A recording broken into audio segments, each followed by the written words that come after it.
Pessoal, pegue o seu caderno 3 de língua portuguesa para nós acompanharmos aqui o conteúdo. Bem, pessoal, temos aí um texto na página 11. Então, leiam aí com bastante atenção a arte da tatuagem. Leiam com bastante atenção para você entender a arte da tatuagem.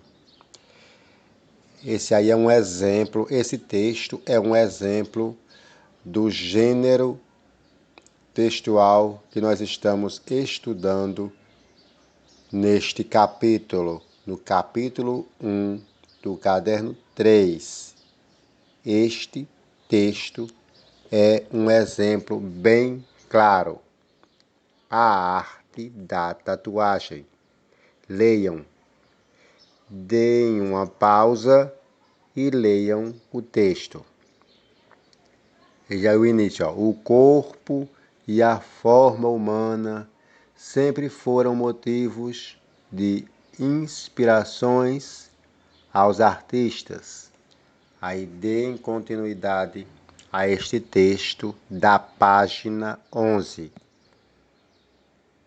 Prestem bem atenção sobre as explicações sobre a arte da tatuagem e deixando bem claro, repetindo que este texto é um exemplo, dá um exemplo do gênero textual do capítulo 1 do caderno 3. Leiam com bastante atenção.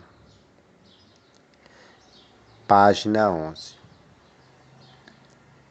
Então, pessoal, vamos aqui, depois que vocês leem o texto, a arte da tatuagem, nós vamos partir agora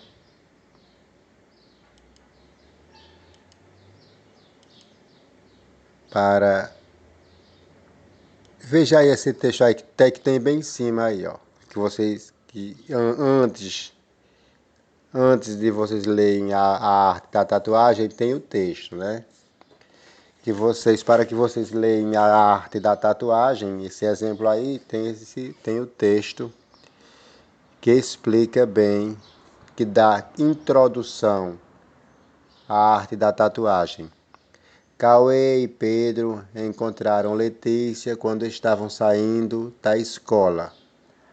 Ao lado deles passa um rapaz com o braço tatuado.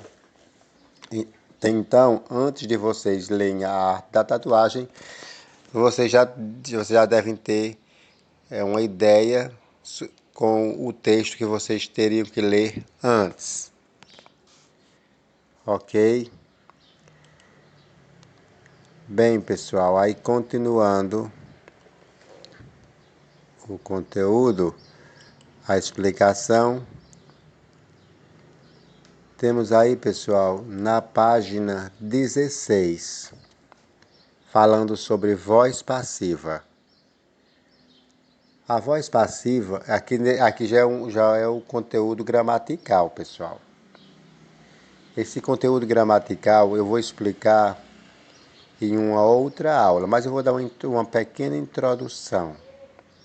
Voz passiva é quando o sujeito é paciente, ou seja, sofre a ação verbal.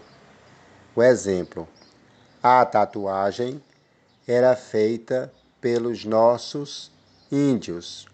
Então, o agente aí, pessoal, é pelos nossos índios. Então, a tatuagem é o sujeito paciente. Era feita é o verbo passivo.